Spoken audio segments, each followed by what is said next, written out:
दर्शकवृन्द नमस्कार। YouTube channel हरपल खबरमा तपाईलाई हार्दिक स्वागत छ।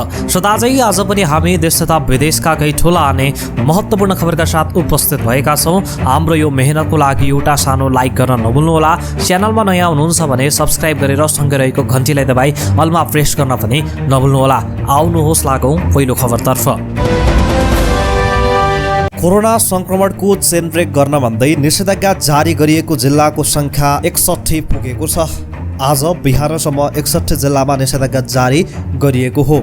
निषेधाज्ञा जारी भएका जिल्लाहरू बाँके, सुर्खेत, काठमाडौँ, ललितपुर, भक्तपुर, कास्की, कैलाली, पर्सा, दाङ, कञ्चनपुर, पाल्पा, चितवन, रूपन्देही, बागलुङ, बर्दिया, सल्यान, सुनसरी, दार्चुला, जाजरकोट, रुकुम पश्चिम, डडेलधुरा, झापा, मोरङ, गुल्मी, प्युठान, काभ्रे, पलाञ्चोक, गोर्खा, बाजुरा, उदयपुर, मकवानपुर, बझाङ, कालीकोट, स्याङ्जा, कपिलवस्तु, रामेछाप, नुवाकोट, ताप्लेजुङ, धनुषा, अर्घखाँची, बैतडी, दैलेख, मोहतरी, ढोटी, डोल्पा, नवलपरासी पूर्व, रोल्पा, म्याग्दी, मुगु, तनहु, बारा, सिराहा, नवलपरासी पश्चिम, इलाम, दोलखा, सिन्धुपाल्चोक, धनकुटा, अछाम, हुम्ला, धादिङ र रौतहट रहेका छन्। दर्शकवृन्द, आजको प्रश्न छ, यति बेला दिन प्रतिदिन नेपालमा संक्रमण बढिरहेको छ। यस्तो अवस्थामा 61 जिल्लामा निषेधाज्ञा जारी गरिएको छ। तपाईँ सरकारलाई के सुझाव दिनुहुन्छ? देशभर पूर्ण लकडाउन गर्नुपर्छ भन्नुहुन्छ भने हो लकडाउन गर्नुपर्छ लेखिदिनु होला। होइन लकडाउन गर्न आवश्यक छैन भन्नुहुन्छ भने नो मोर लकडाउन लेखेर आफ्नो प्रतिक्रिया दिन नबिर्सनु होला है त। नेकपा एमालेका अध्यक्ष समेत रहेका प्रधानमन्त्री केपी शर्मा ओलीको श्राप सङ्कलन गरिएको छ। शुक्रबार बालुवाटारमा प्रधानमन्त्री ओली सहित करिब 100 जनाको श्राप सङ्कलन गरिएको हो। पीसीआर परीक्षणका लागि प्रधानमन्त्री ओलीको श्राप सङ्कलन गरिएको उनका प्रेस सल्लाहकार सूर्य थापाले बताएका छन्। प्रधानमन्त्री ओली लगायत उनका स्वकीय सचिव र निजी सचिवालय सुरक्षा निकाय र चालक सहित करिब 100 जनाको श्राप सङ्कलन गरिएको हो। प्रधानमन्त्री ओलीले वैशाख 27 मा विश्वासको मत लिने भनेका छन्। त्यसका लागि संसद अधिवेशन आह्वान भइसकेको छ। संसद बैठकमा उपस्थित हुने सांसद तथा कर्मचारीको श्राप सङ्कलन गरिसकिएको छ। नायक एवं मोडल पल शाहले अक्सिजनको अभावमा रहेका कोरोना संक्रमितलाई अक्सिजन उपलब्ध गराएका छन्। कोरोना संक्रमितको संख्या बढेसँगै पलले यस कार्यको थालनी गरेका हुन्। पल शाहले हाम्रो टिम नेपालसँगको सहकार्यमा अक्सिजन सिलिन्डर सङ्कलन अभियान सुरु गरेका हुन्। उनले केही थान अक्सिजन सहितका सिलिन्डर सङ्कलन र खरिद गरेर भक्तपुर अस्पताललाई निशुल्क वितरण गरे। अक्सिजन नपाएर कुनै पनि कोरोना संक्रमितले ज्यान गुमाउन नपरोस् भनेर आफू निरन्तर सेवामा खटिएको पनि उनको भनाइ छ। दर्शकवृन्द, तपाईहरू पल शाहलाई हौसला स्वरूप real hero of Nepal comment गर्न नबिर्सनु होला है त। राष्ट्रिय सभाको रिक्त एक सिटका लागि आउँदो जेठ 6 गते हुन लागेको उपनिर्वाचनमा एमाले बीच नै भिडन्त हुने पक्का भएको छ। प्रधानमन्त्री केपी शर्मा ओली नेतृत्वको एमालेका रामबहादुर थापा बादल र वरिष्ठ नेता माधव नेपाल पक्षका खिमलाल देवकोटाले राष्ट्रिय सभा सदस्यको उपनिर्वाचनमा उम्मेदवारी दर्ता गराएका हुन्। बादलको प्रस्तावमा बागमती प्रदेशका मुख्यमन्त्री दोरमणि पौडेल र समर्थनमा सामाजिक विकास मन्त्री सरस्वती बस्नेत रहनु भएको छ। स्वतन्त्र उम्मेद्वार देवकोटालाई नेपाली काङ्ग्रेस, नेकपा माओवादी केन्द्र, जनता समाजवादी पार्टी, नेकपा एमालेको माधव नेपाल समूहको समर्थन रहेको छ। बागमती प्रदेश अन्य समूहतर्फ रिक्त भएको एक सिटका लागि जेठ 6 गते उपचुनाव हुँदैछ। गै रातिदेखि अन्तर्राष्ट्रिय उडान बन्द भएका छन्। कोरोना भाइरसको महामारी बढेपछि सरकारले गै रातिदेखि सबै अन्तर्राष्ट्रिय उडान बन्द गरेको हो। तर भारतबाट भने बबल सम्झौताका आधारमा हप्तामा 2 वटा उडान हुनेछन्। दुवै देशका नागरिक र कूटनीतिक नियोगका कर्मचारीलाई मात्रै बोक्न पाउने उडानलाई बबल उडान भनिन्छ। हवाई उडानबाट नेपाल आउने भारतीय नागरिकले स्वास्थ्य मापदण्डको पूर्ण पालना गरी 10 दिन अनिवार्य होटल क्वारेन्टिनमा बस्नुपर्नेछ। मन्त्री परिषदको वैशाख 19 गतेको बैठकले कोरोना रोकथामका लागि आन्तरिक र अन्तर्राष्ट्रिय दुवै उडान स्थगन गर्ने निर्णय गरेको थियो। आन्तरिक उडान 20 गतेदेखि नै बन्द भएका छन्। नियमित उडान बन्द भए पनि चार्टर तथा उद्धार उडान सञ्चालन हुने नेपाल नागरिक उड्डयन प्राधिकरणले जनाएको छ। चार्टर र उद्धार अन्तर्राष्ट्रिय उडानबाट आउने जाने यात्रुहरूको बारकोड र फोटोकपी सहितको PCR रिपोर्ट अनिवार्य गरिएको छ। महामारीकै कारण यसअघि 2076 सालको वैशाख 10 गतेदेखि बन्द भएका अन्तर्राष्ट्रिय उडान 2077 सालको भदौ 16 गतेदेखि सञ्चालनमा आएका थिए। कोरोना भाइरस संक्रमण बढेसँगै देशभरका शिक्षण संस्था बन्द छन्। सञ्चालन भइरहेका परीक्षा पनि बीचमा स्थगित भएका छन्। देशका 61 जिल्लामा निषेधाज्ञा जारी भइसकेको छ। अधिकांश जिल्लामा वैशाख मसान्तसम्म निषेधाज्ञा जारी गरिएको छ। संक्रमण बढिरहेकाले थपिने सम्भावना पनि उत्तिकै छ। त्यसले गर्दा कक्षा 10 र कक्षा 12 का विद्यार्थीलाई परीक्षा नहुने त होइन भन्ने चिन्ता थपिएको छ। राष्ट्रिय परीक्षा बोर्डले भने हालसम्म पूर्व निर्धारित तालिका अनुसार नै परीक्षा गराउने तयारी गरिरहेको जनाएको छ। बोर्डले यसअघि नै एसई जेठ 13 र कक्षा 12 को जेठ 26 गतेबाट परीक्षा लिने तालिका सार्वजनिक गरेको थियो। बोर्डका अध्यक्ष डाक्टर चन्द्रमणि पौडेल भन्दछन्, अहिलेसम्म पूर्व निर्धारित समय अनुसार नै परीक्षा गराउने तयारी छ। यो महिनाको अन्तिमसम्म हेरौँ, त्यसपछि स्थिति अनुसार निर्णय गर्छौँ। यद्यपि दैनिक थपिने नयाँ कोरोना संक्रमितको संख्या 9000 भन्दा बढी पुग्न थालेको छ। यस्तो अवस्थामा भौतिक रूपमा परीक्षा सञ्चालनको सम्भावना कम हुँदै गएको अधिकारीहरू स्वीकार्छन्। वाणिज्य आपूर्ति तथा उपभोक्ता हित संरक्षण विभागले काठमाडौँ उपत्यकाका विभिन्न ठूला अस्पतालको अनुगमन गरेको छ। विभागले बिहीबार औषधि व्यवस्था विभाग, जिल्ला प्रशासन कार्यालय काठमाडौँ र नेपाल प्रहरीको सहयोगमा उपत्यकाका 7 ठूला अस्पतालको अनुगमन गरेको हो। उपलब्ध सेवा शुल्क समेतका बारेमा केन्द्रित भई अस्पतालको अनुगमन गरिएको विभागका प्रवक्ता शिवराज सेडाईले जानकारी दिए। उनका अनुसार बिहीबार मिन भवनमा रहेको सिभिल अस्पताल, चाबहिलमा रहेको ओम अस्पताल र मेडिकेयर, सिनामङ्गलमा रहेको काठमाडौँ मेडिकल कलेज केएमसी र सुकेधारामा रहेको हाम्स, पोखामा रहेको ग्रान्डी र मेट्रो अस्पतालमा अनुगमन गरिएको हो। अनुगमनका क्रममा आयातकर्ताबाट उक्त अस्पताललाई उपलब्ध गराइएको रेमडेसिभिर औषधि पर्याप्त नभएको पाइएको प्रवक्ता सेडाईले जानकारी दिए। त्यस्तै बिरामीको अनुपातमा उपलब्ध शय्या सङ्ख्या अपुग रहेको, अस्पतालमा नै तोकिएको स्वास्थ्य मापदण्ड पालना नभएको, अस्पताल पछि उपलब्ध सेवा र शुल्क बीच असमानता रहेको समेत पाइएको थियो।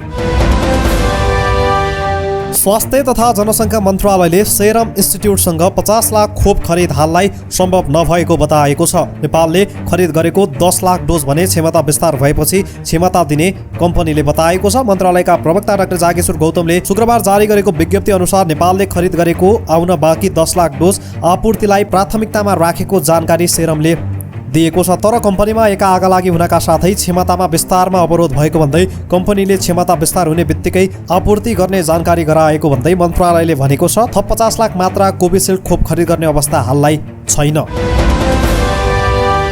सरकारले कोरोना संक्रमितको उपचारका लागि झन्डै 20,000 बेड, 1700 आइसियु र 700 भेन्टिलेटर रहेको जनाएको छ। गृह मन्त्रालयको तथ्याङ्क अनुसार कोरोना संक्रमितको उपचारका लागि देशभर 472 अस्पताल, 19,882 बेड, 1714 आइसियु र 692 भेन्टिलेटर रहेको छ। त्यस्तै 31 अस्पतालमा आफ्नै अक्सिजन प्लान्ट भएको र ती अक्सिजन प्लान्टबाट दैनिक 2549 सिलिन्डर भर्न सकिने अवस्था रहेको स्वास्थ्य तथा जनसङ्ख्या मन्त्रालयलाई उद्धृत गर्दै प्रधानमन्त्री तथा मन्त्री परिषद कार्यालयले जनाएको छ। 3वटा अस्पतालमा तरल अक्सिजन भर्न सकिने ट्याङ्कर उपलब्ध भएको, स्वास्थ्य संस्थामा सेवा लिनका लागि प्रयोग भइरहेको अक्सिजन सिलिन्डरको सङ्ख्या 6,288 रहेको र सामान्यतः दैनिक रूपमा अक्सिजन आयात 1411.5 लिटर रहेको प्रधानमन्त्री कार्यालयका प्रवक्ता किरण राज शर्माले जानकारी गराएका छन्।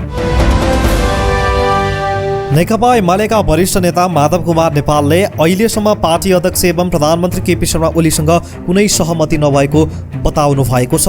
फेसबुक मार्फत एमाले वरिष्ठ नेता नेपालले सुदृढ र एकताबद्ध पार्टीका लागि वार्ता गर्न र लचिलो हुन रहे पनि अहिलेसम्म सहमति नभएको बताउनु भएको हो। नेपालका अनुसार 2075 जेठ 2 गतेको कमिटी विधान र नेतृत्व नै बटम लाइन हो। अध्यक्ष ओली र वरिष्ठ नेता नेपाल पक्षबीच हिजोदेखि निरन्तर संवाद जारी रहे पनि कुनै सहमति हुन सकेको छैन। नेपालले 2077 फागुन 28 गते र त्यसपछि बसेका बैठक र निर्णय फिर्ता लिनुपर्ने पनि प्रश्न पार्नु भएको छ। 28 पछिका बैठक र निर्णयलाई नेपालले कथित भन्नुभएको छ। नेपालले आफूहरूले बनाएको पार्टी भएकाले हामी सिद्धान्तनिष्ठ, क्रान्तिकारी नीति र विधिको आधारमा चल्ने एकताबद्ध एमाले चाहेको र त्यसका लागि वार्ता गर्ने लचिलो हुने उल्लेख गर्नुभएको छ। चीनले नेपाललाई सहयोग स्वरूप दिने अक्सिजन सिलिन्डर नेपाल ल्याउन समस्या देखिएको छ। चीनले नेपाललाई 20,000 थान अक्सिजन सिलिन्डर सहयोग गर्ने भनेकोमा पहिलो चरणमा 3,500 थान सिलिन्डर दिने पक्का भइसकेको छ। तर यी सिलिन्डर नेपालमा ल्याउन समस्या भएको छ। विशेष गरी सिलिन्डर ओसार्न ठुलो र धेरै तौल भएका सामान ओसार्ने काग्रो जहाजको आवश्यकता पर्ने भएकाले ढुवानीमा समस्या देखिएको हो। नेपालकै जहाज पठाएर खोप सिलिन्डर ल्याउने वा चीनकै काग्रो जहाजलाई भाडा तिरेर एकै पटकमा अलि धेरै सिलिन्डर ल्याउने भन्ने विषयमा टुङ्गो लागेको छैन। यस विषयमा परराष्ट्र मन्त्री प्रदीप गेवालीसँग कुरा गर्दा सिलिन्डर बोक्ने जहाजको विषयमा स्वास्थ्य र पर्यटन मन्त्रालयले निर्णय गर्ने जानकारी दिएका छन्। स्वास्थ्य तथा जनसङ्ख्या मन्त्रालयले खाली अक्सिजनका खाली सिलिन्डर अस्पताललाई उपलब्ध गराउन आग्रह गरेको छ। मन्त्रालयको अनुगमनका क्रममा धेरै सिलिन्डर खाली आफै राख्ने गरेको पाइएकाले यस्ता खाली सिलिन्डर अस्पतालमा कोभिड-19 का सङ्क्रमितको उपचारका लागि उपलब्ध गराउन अनुरोध गरेको हो। मन्त्रालयका सहप्रवक्ता डाक्टर समीर कुमार अधिकारीले अनुगमनका क्रममा सिलिन्डर खाली राख्ने र भलेर पनि भण्डारण गरेर राख्ने भएकाले उद्योग व्यवसायी र सरकारवालाले यस्ता सिलिन्डर अस्पताललाई उपलब्ध गराउन अनुरोध गरेका हुन्। अक्सिजन सिलिन्डरको सङ्ख्या 6288 रहेको र दैनिक 1411.5 लिटर खपत भइरहेको जनाइएको छ। उनका अनुसार धेरैभन्दा धेरै सिलिन्डर नागरिकको ज्यान बचाउनका लागि अस्पताललाई उपलब्ध गराउन भनिएको छ। मन्त्रालयले खाली र भरेका भण्डारण गरेर पाइएमा सङ्क्रमक रोग ऐन 2020 को आधारमा अनुगमन गरी कारबाही गर्ने जनाएको छ। उनले सङ्क्रमितको उपचारका लागि अति आवश्यक पर्ने अक्सिजन तथा अक्सिजन सिलिन्डर अझै पनि सरकारले निर्णय विपरीत धेरै उद्योग धन्दामा प्रयोग भइरहेको समेत जनाएको छ। सत्तारूढ नेपाल कम्युनिस्ट पार्टी एमाले प्रधानमन्त्री केपी शर्मा ओलीलाई विश्वासको मत प्राप्त गर्ने गरी राजनीतिक दलसँग छलफल गर्ने भएको छ। आफू विरुद्ध मोर्चाबन्दी भएपछि अप्ठ्यारोमा रहेका ओली अहिले विश्वासको मत लिनका लागि दौडधुप गरिरहेका छन्। प्रधानमन्त्री निवास बालुवाटारमा बसेको एमाले स्थायी कमिटी बैठकले राजनीतिक दलहरूसँग छलफल गरेर प्रधानमन्त्री ओलीको पक्षमा बहुमत जुटाउने निर्णय गरेको हो। परराष्ट्र मन्त्री समेत रहेका एमाले प्रवक्ता प्रदीप गेवालीले राजनीतिक दलसँग छलफल गर्ने निर्णय भएको जानकारी गराएका छन्। एमाले अध्यक्ष समेत रहेका प्रधानमन्त्री ओलीले संसदमा आगामी 27 वैशाखमा विश्वासको मत लिँदैछन्। नेकपा माओवादी केन्द्रको समर्थनमा बनेको ओली सरकारको माओवादीले समर्थन फिर्ता लिएपछि अल्पमतमा परेको छ। स्थायी समिति बैठकले विश्वासको मतका लागि दलहरूसँगको छलफल अझै सङ्गम रूपमा अघि बढाउने निर्णय गरेको प्रवक्ता गेवालीले बताएका छन्। उपप्रधानमन्त्री ईश्वर पोखरेलले सरकारले तोकेको भन्दा बढी शुल्क लिने निजी अस्पताललाई कारबाही गर्ने बताएका छन्। सिंहदरबार स्थित आफ्नै कार्यकक्षामा सञ्चारकर्मीसँग कुरा गर्दै उपप्रधानमन्त्री पोखरेलले नेपाल सरकारले तोकेको भन्दा बढी दस्तुर लिएको भेटिए निजी अस्पताललाई कारबाहीको भागीदार हुने बताए। निजी अस्पतालमा सरकारले तोकेको दस्तुर अनुसार नै उपचार हुनुपर्छ, त्योभन्दा फरक भएको भन्ने सूचना पाएका छौँ। काठमाडौँका विभिन्न नामका अस्पतालले मनपरी ढङ्गले रकम लिएको भन्ने गुनासो आएपछि जिल्ला प्रशासन कार्यालय काठमाडौँले चेतावनी दिइसकेको छ। यदि यस्तो भेटिए कारबाही हुन्छ। उपप्रधानमन्त्री पोखरेलले भने सरकारी अस्पतालमा सबै कोरोना सङ्क्रमितको निःशुल्क उपचारको व्यवस्था गरिएको उनले बताएका छन्। यसै सन्दर्भमा आज काठमाडौँ उपत्यकाका ठुला अस्पतालमा विभागले अनुगमन समेत गरेको छ।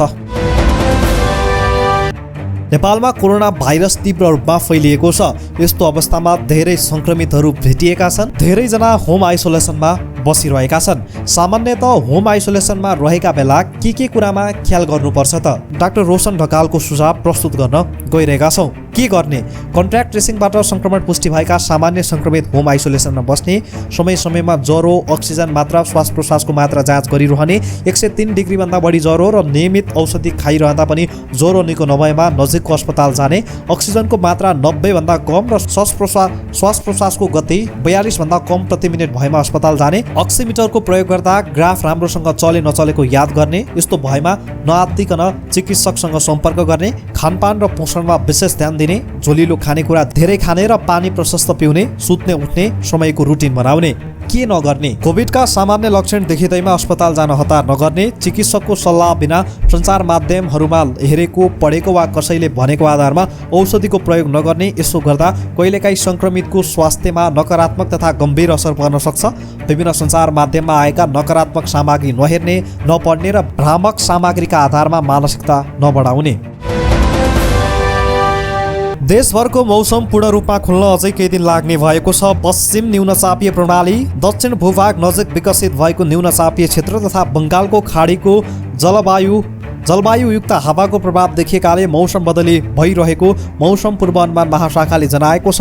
अझै 3 दिन मौसम पूर्ण रूपमा नखुल्ने महाशाखाका मौसमविद गङ्गा नगरकोटीले बताए। अहिले देशभरको मौसम अधिकांश सामान्य बदली रहेको छ। अहिले प्रदेश 1, 2 र बागमती बाहेक अन्य प्रदेशमा थोरै ठाउँमा पानी परिरहेको महाशाखाले जनाएको छ। चितवन सहित पश्चिममा बादल लागेको छ। त्यस्तै काठमाडौँ उपत्यकामा पनि अहिले बादल लागेको छ। केही ठाउँमा मेघगर्जन र चट्याङ सहित हल्कादेखि मध्यम तथा प्रदेश 1 र गण्डकीका 1-2 ठाउँमा ठूलो पानी पर्ने सम्भावना रहेकाले आवश्यक सतर्कता अपनाउन पनि महाशाखाले आग्रह गरेको छ। भारतमा पछिल्लो 24 घण्टामा 4,14,000 नयाँ सङ्क्रमित थपिएका छन्। भारतको स्वास्थ्य मन्त्रालयका अनुसार पछिल्लो 24 घण्टामा 3,915 जनाको मृत्यु भएको छ। भारतको कुल सङ्क्रमितको सङ्ख्या 2,14,91,000 पुगेको छ। सुनको भाउ आज पनि बढेको छ। सुन आज तोलाको 91,700 रुपियाँ तोकिएको नेपाल सुनचाँदी व्यवसायी महासङ्घले राष्ट्रिय महासङ्घले जनाएको छ। हिजो तोलामा 90,600 रुपियाँमा कारोबार भएको सुनको भाउ आज एकै दिन तोलामा 1,100ले बढेको हो। अस्ति बुधबार सुन तोलामा 90,300मा कारोबार भएको थियो। त्यस्तै चाँदीको भाउ पनि बढेको छ। हिजो तोलाको 1,315 रुपियाँमा कारोबार भएको चाँदीको भाउ आज तोलामा 1,350 रुपियाँ कायम गरिएको महासङ्घले जनाएको छ। दर्शकबिन, यिनै थिए आजका केही ठुला अनि महत्त्वपूर्ण खबरहरू। भोलि यही समयमा पुनः मुख्य समाचारका साथ उपस्थित हुनेछौँ। आजको लागि हामीलाई बिदा दिनुहोस्। हस्त नमस्ते।